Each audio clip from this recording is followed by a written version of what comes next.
Welcome back to Undo Unplugged. I'm Erin Harris, founder and executive director of Undo Mindset and a former educator of 15 years. And I'm Darren Norris, a licensed psychologist and the sole owner-operator for Flying Pig Psychotherapy, which is based in Parker, Colorado. I specialize in treating adult individual clients, often with a military or law enforcement background. So if you're new here, this podcast is all about practical strategies and inspiring stories to help shift mindsets, foster positive thinking, and unlock true potential. Yeah, and this season, we're exploring Raising Minds, a journey through K-12 mental health, where we'll be diving deep into the challenges students face at every single stage of their educational career and how us as their support system can really help to make a difference. So in this series, we'll hear from incredible voices sharing their experiences, insights, and strategies to help students thrive. Let's go ahead and get into it. Today, we're thrilled to welcome Stacie Gilmore, a dedicated school counselor and therapist with a wealth of experience in supporting students and families. Stacie currently works full-time as a school counselor at Ray Kilmer Elementary School and also provides telehealth therapy through Sonderminds and Rula. With 6 years of experience in schools, Stacie has worked also in child protective services, rehabilitation facilities, nursing homes, and in-home therapy for individuals with developmental delays. She has a bachelor's degree in social work and therapeutic recreation, as well as a master's degree in social work, bringing a holistic and compassionate approach to all of her work. Stacie, thanks for being with us and welcome to the show. Thank you. Thank you so much for having me today. So we're super excited to hear your insights on how we can better support students and their families through counseling and community collaboration. Before we get started, and for those who are unaware, Erin's on a mission to destigmatize the human experience. It's liberating not to feel some type of way for your most human things. Stacie, if you don't mind, what's one human thing that happened to you this week that you'd like to share with us and share with the listeners? I think the most human thing today was we had a computer at school today. We had a teacher who was struggling, and I got her a loaner computer. And I probably walked around the whole school with this loaner computer for about 30 minutes because, one, I couldn't find the teacher. And then I was getting stopped and asked questions and talked to. And this whole time I'm thinking, what am I doing with this computer? This whole time for about 30 minutes. And I have it right in front of me, yet I'm still forgetting, what do I need to do right now? Hashtag be human. I feel like I've totally done that before where I'm like, can somebody help me find my cell phone? Y'all, I can't find my cell phone. And you're like talking to or my glasses or something. Amazing. I will share my be human moment as well. Earlier this week, I was feeling a little upset. And so I got emotional. I am a crier. If you don't know me, I am a crier. And so I used my t-shirt to wipe my tears. And then it like made these weird marks on my shirt, but I had to keep wearing it all day long. And I didn't even notice until like my children came home, and then the rest of my evening, everybody kept asking me about it. And I was like, it was just kind of one of those moments where you're like, okay, I'm going to tell you again about how I cried because everybody knows, like there's no hiding it. So let's go ahead and let's dive into some of these questions. What are some of the most common signs that you've noticed that your students might be struggling emotionally, academically? I mean, obviously, we're in the industry of mental health, so emotionally, but also, I guess, then how it also impacts their academics. Yeah. So really, it just kind of depends on the student. I feel like we have some students that come to school and they start off with a rough morning. You know, maybe there was an argument in the car on the way to school. Or maybe they woke up late and so they didn't get breakfast, something like that. So we have some students that come into school and they're already kind of emotionally just off or dysregulated. I think of even myself, like when I have those mornings where, oh my gosh, I slept through my alarm or I woke up, 10, 15 minutes late. And the grand scheme of things, you're like, okay, it's really not a big deal, but it really is. And even for myself as an adult, I know when I wake up late or I miss my alarm, that throws off, I feel like, the rest of my day then. And so we have some students that are like that. We also have some students who maybe it's just something small that happened. A lot of the times kids, their friends are their whole world. And so they go out to lunch or recess, or they're in the hallway and maybe their friend says something that was meant to be, funny or silly. And they took it to a different level, or they're interpreting it in a different way. And now this just impacts them the rest of the day. So it really just kind of depends on on the students and kind of what they're going through. We have some students who are able to just kind of brush some of those things off. And we have some students who aren't, and they just need a little bit of that extra tender love and care.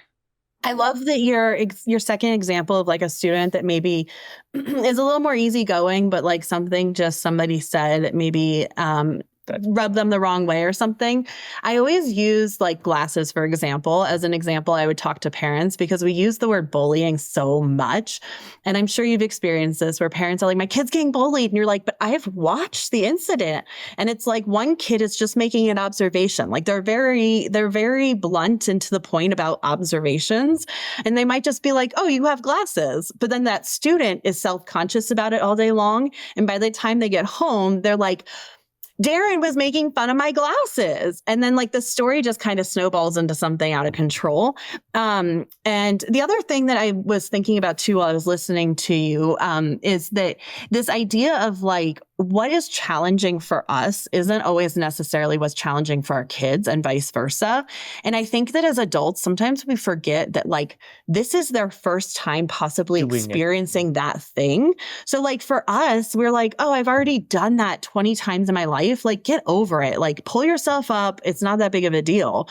But for these little brains that have underdeveloped frontal lobes, they're like, this is the first time I've ever had a friend break up with me or be mad at me, or the first time I've tripped and fallen and dropped my things in the hallway. And I always equate that to like my husband. He is a police officer. And the first couple of years of him being a cop were really hard for us because he would come home and I would come home and I'd be like, oh, today was awful. A kid called me a jerk. And then another kid puked and he'd be like, your whole day was awful because of that, Erin. I was like literally keeping brains in a skull today. And like we had to eventually learn, like, your challenges aren't apples to apples. It's sort of like pain tolerances. We all have different tolerances, but we should really validate their feelings and justify them because it could be their first time experiencing it.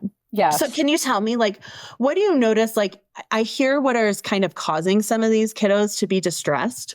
What do you feel like, especially as a school counselor and social worker, what do you feel like is your early signs and symptoms of a kid being maybe struggling emotionally or in distress? What are some of the more extreme behaviors that you're seeing? Kind of build that picture for us of what you're seeing in the schools when you see a kid who is struggling emotionally. Yeah. So it varies on a wide range, just depending on your kiddos.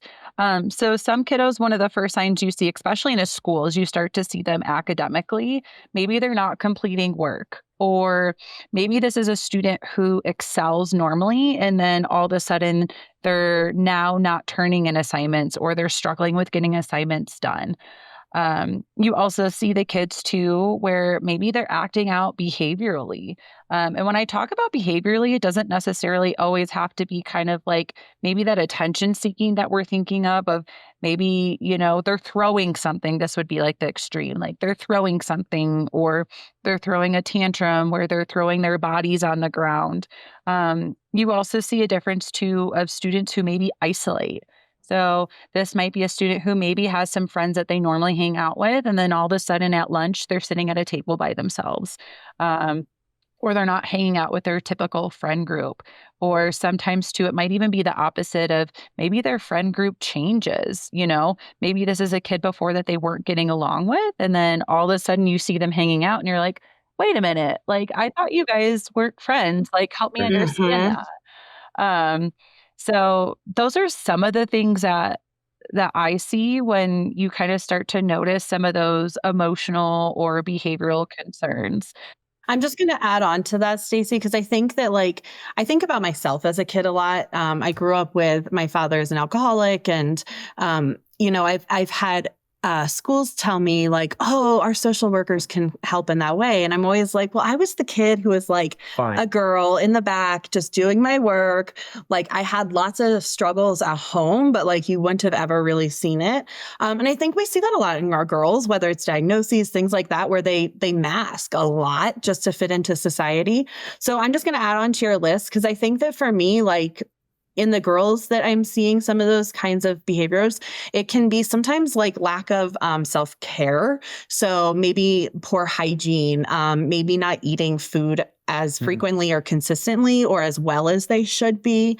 I think it also, like, one of the things I see them sometimes do is get almost like a numb brain, right? Where they're like going through the motions so much that they're not like stopping to actually take in the details around them and things like that. And so, yeah, for any listeners, I think that in the end of the day, like, it's really important to recognize that all kids are different and they're going to have very different signs and symptoms. But I think at the end of the day, we should also just be talking to our kids and saying, like, what are yours? And helping them to understand their own, bringing them up that awareness is really key. Yeah, and I like that you bring that up, Erin. And so something that I did recently with my kids is I go in to classrooms and I do what we call G time. It's Gilmore time, and I provide social emotional lessons for kids in the classroom. And I recently did a unit with our kiddos on respect. And one of the activities I've been doing with some of our older kiddos is we've been doing an activity called Four Corners. And so what I do is I give them a list of questions and then they stand in like the corner of the room. And one corner is like always, sometimes, usually, and then like the rarely or never. And we did a bunch of questions on respect. And a lot of it was more around like respect at school and respect with their peers, as well as like teachers and staff members. And it was really eye opening the amount of kids that already at younger ages are expressing like the struggle with that self image. And the moment somebody says things like, oh, that's like a really funny shirt, like those kids, they're not going to say anything and say, like, hey, that really hurt my feelings. But now they're internalizing it. And now they're thinking, oh my gosh, somebody made a comment on my shirt, so I can never wear that shirt, and I can't buy this brand anymore, or I can't wear that color, and it's so wild that like they're already internalizing. And we were talking about how a lot of it is like that just self beat down and that self confidence. And it's really hard that as soon as somebody maybe says one comment to us, and maybe it's not something necessarily really super negative, but that's where our brains and our minds go already. And it's so crazy that that's already happening at such young ages. And when I say young ages, we're talking about like 9, 10-year-olds. Yeah. I was going to ask, you're at an elementary school, like what is that, K through 5th? We are K through 6th here. 6th, okay. And how many students are there?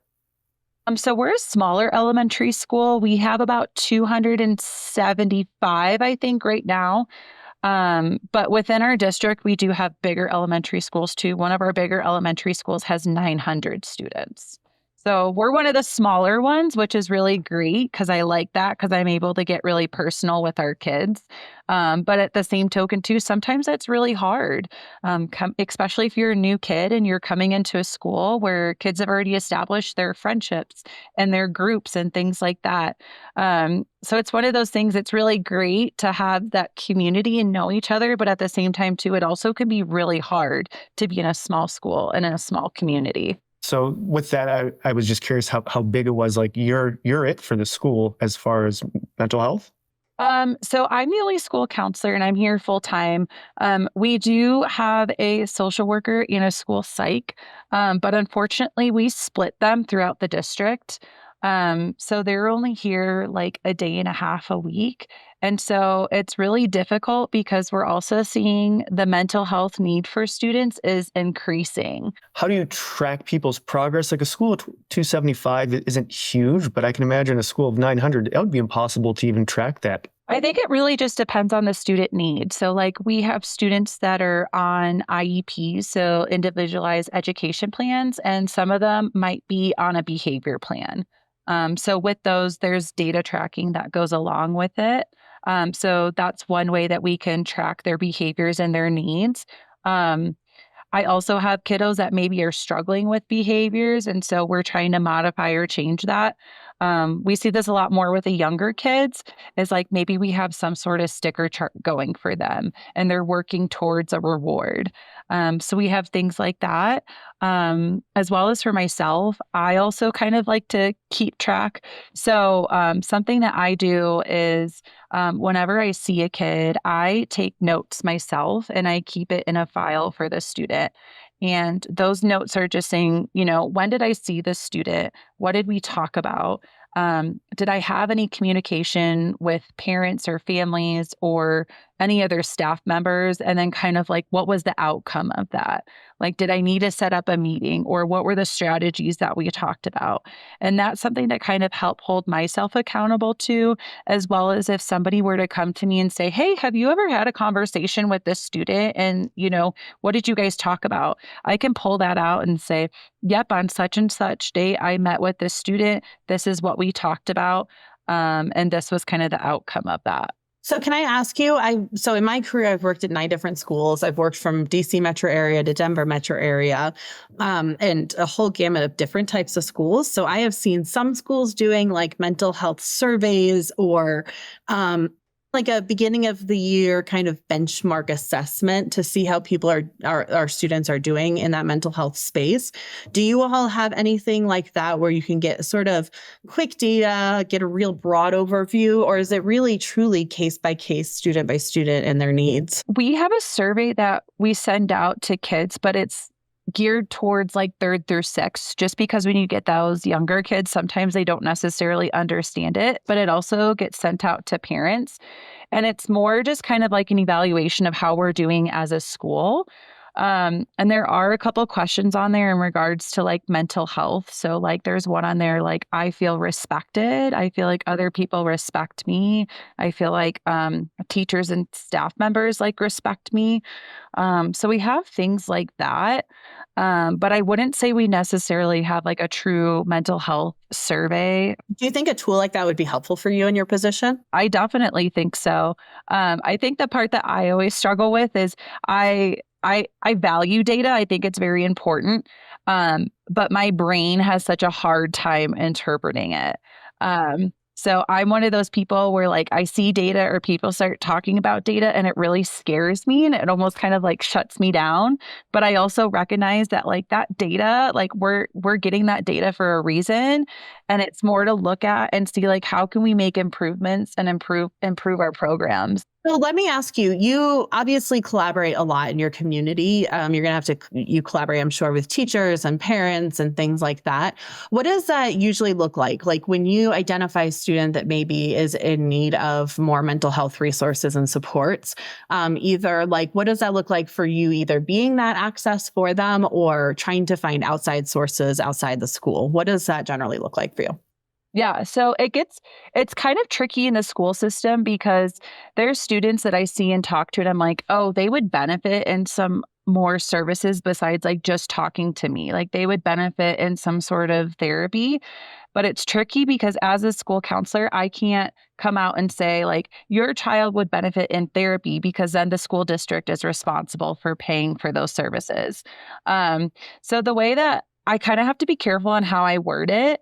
I'll ask families or parents if they've ever gone to therapy before, or another way that I've talked to it about it is if parents talk to me about some of these concerns, I always bring it up as a medical concern too.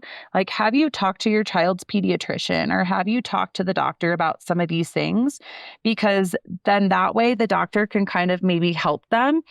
But I also do have families that straight up come to me and say, hey, we feel like we need more support. We're needing family therapy. We're needing individualized therapy for our child. Like, do you have resources? And so I do have a list of resources that I can give to families on therapists that are within the community. And so that's something that I can do, as well as there's always like the crisis lines that you can give to families. So there's always the Colorado crisis line. I think what's really great too is there's now a suicide hotline. So you can also call that. And just giving families those resources as well. Because I think too, what gets hard is as kids get older, they're not as willing to go to their parents or talk to somebody about that. Usually the people that they're talking to are their friends.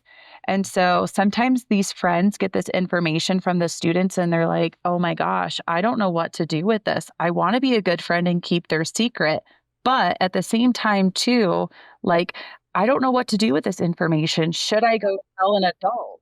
if there are ever things that people, especially in the mental health capacity, if your peers tell you things, please, please, please reach out to an adult if you have a safe adult in your world, or Safe to Tell is a really amazing resource. It is anonymous. Nobody knows it's you, but it truly saves lives every day. Okay, I will stop with my plug. No, that's but as soon as we mention it, I can't not say it. I was actually going to say, do we have a phone number we could literally say? 988. Yeah. There we go. So what are some strategies that you use to create a safe space, a welcoming space in your office? Or, I mean, honestly, you're a counselor in your personal life. So, I find in my work, I have to I kind of trauma dump sometimes at the beginning. And I'm like, cool, we're friends, right? We can now talk about anything. Obviously, that's because I have very quick moments to kind of get somebody in that world with me. But what does that look like for you to create that safe space and really make sure that our kids have you as a safe adult, which is essential? Yeah. So I don't know if you guys can tell, but behind me, I have this up in my office and it's called my why board.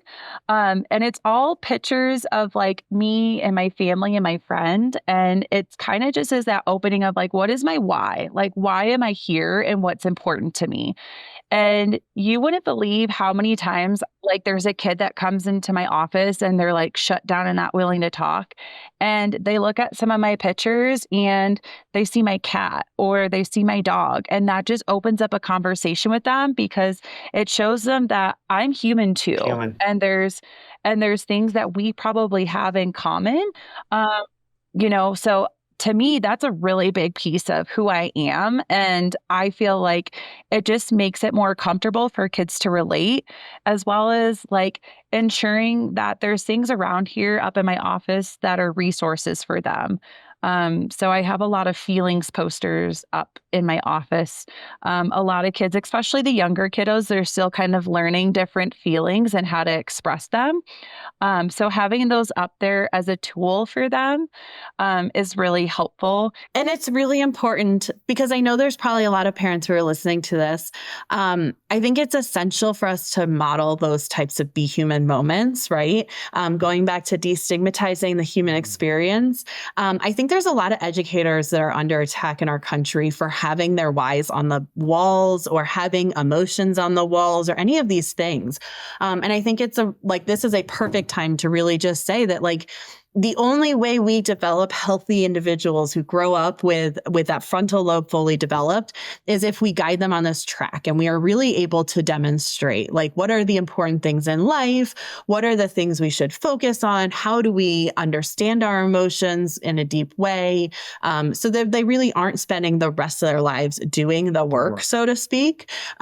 So I love that you mentioned those things. I do know that they're very controversial in our country at the moment. And I would push any parent listening to really question if that controversy is actually something that's worthy and meaningful. I think having family in your why is just really positive and beneficial. Yeah. And there's other things too, because there's kids that, teachers are like, hey, can you talk to this kid? And they don't want to come down here and talk about feelings, right? For a lot of kids and for so long, it's kind of been ooh, you don't talk about feelings or you don't express them. And so I understand that. I feel like feelings are very complicated, right? A lot of the times you're not just experiencing one feeling, it's multiple feelings, but you just don't know how to put it in words. And so sometimes kids just need a space where they can come relax. So I also have a basketball hoop up in my office, and that's probably one of the most preferred activities that kids like to do. They come in and they're like, hey, can I shoot baskets? And I'm like, yep, go ahead. Or I also have tons of board games and card games. And that's also a really great way to get kids talking about. One of the biggest things I've seen is an educator. Teachers are like, oh, that kid was acting out. And then they went to the dean, they went to the counselor, they got to play, they got a lollipop, and they came back and they were rewarded for that poor behavior. And this is another good moment to just plant the seed that the goal of those breaks is not to necessarily fix behavior or reward behavior, but to get kids cognitively back online, right? If they are here in the classroom, they're dysregulated, they're in fight, flight, freeze, fawn, whatever is going on, they're angry, they're in their feelings. We need them to calm down, process, and get to that frontal lobe. So creating those spaces for them is really important for them to integrate back into the classroom in a much better space. Yes. And like, I think that's the biggest thing too, is like a lot of kids too. I have snacks and things in my office for kids as well. And they're always welcome to snacks, things like that. But if there's a student that's coming down to my office for some sort of behavior, I usually don't just send them right back into class. Like I want to make sure that they're de-escalated. And then also too, a lot of the times, like, let's have a conversation with the teacher, which I know it's not best practice to be like, hey, you're in the middle of teaching. Can I talk to you for a moment? But at the same time, too, I also think it's important for kids to see that teachers are willing to take that 5 minutes to hear what happened. And then also have that person there to also help them advocate. That's a really big thing that I tell kids is my role here is to be their advocate and to help be their voice. And so a lot of the times kids are telling me that they don't feel like they're being heard or they don't feel like people are expressing what they're needing or wanting. And I said, well, let me help with that. And so with the younger kids, it's a really big thing of like me going and talking with them. But as they get older, kind of putting some of that ownership though, then on the student. Coaching them. Yeah. Being like, okay, why did we need a break? What was going on in her head? And then having the student talk about that. And then we're kind of problem solving then with the teacher of like, we were talking about, next time they're feeling this way, what can they do? And then also kind of trying to get their teachers' input as well. That way they're in the know of what we've been talking about, as well as kind of coming up with a plan moving forward, as well as if there's things that trigger them that the teacher needs to be aware about. And if they can maybe help prevent it from getting to that point, that way they're aware and they're like, ooh, I can tell you're out of your seat a lot. Like maybe you need to go talk to Mrs. Gilmore, or maybe you need to go take a lap around the school, or hey, go get a drink of water and then come back type thing. So I'm really big into if a student's coming down and seeing me and they are dysregulated or they're having a tough day, also cluing in that teacher as to what we've talked about and getting their input and feedback on it. So what are some of the biggest challenges you found being either school counselor or working in the community as well? And supporting our students' mental health in particular. Yeah. Yeah. I think a really hard part is that people don't realize as my job as a school counselor, am I qualified in like a therapy stance? Yes. So like, am I qualified to address family things or things going on at home? Yes. But the hard part is in my role as schools, it's very school and academic based. So you have to look at it as what is the academic impact or what is the impact that it's having on them at school, right? And that's what I can address in my role here at school. Once it gets to those things where there's impacts like outside of school, if it's more family or things in the community, unfortunately, that's where I feel like my hands are so tied and I can't necessarily address a lot of those things because of my role in the school. And so that's where it's like I'm having to then rely on families seeking outside supports, but then it goes back to I can't tell them they need those things. I can give them a referral list, but I also can't make them follow through on those things either. Yeah. Yeah. I think that's probably one of the hardest parts, being in the school system and being in my role. Is there anything else that you'd like to share with us or that you think the audience should know or things that we've missed? I just think continuing to have conversations with your kids about how they're feeling. I remember as a kid when I was growing up, and I know it's really hard these days. We're all busy. We're all like, okay, get home from school. We have soccer, we have piano, we have gymnastics, we have this. So everybody's schedules get a little bit crazy, but find some time at least once a week to sit down as a family and eat dinner together or eat breakfast together or eat lunch together. And I remember as a kid, something that I started off with my family was we talked about what was your high, what was your low, and what was your medium of the day. And so I still do that. with my family, when we check in and have conversations, but acknowledging that, yes, we have high points in our day. We also can have a low point, but we also have like a medium point of, like maybe it wasn't the greatest thing, but it also wasn't like the worst thing either. So always trying to look at, we can acknowledge the bad, but also let's acknowledge what's the mediocre okay and what's the really great thing. Because I think sometimes we focus too much on the negative.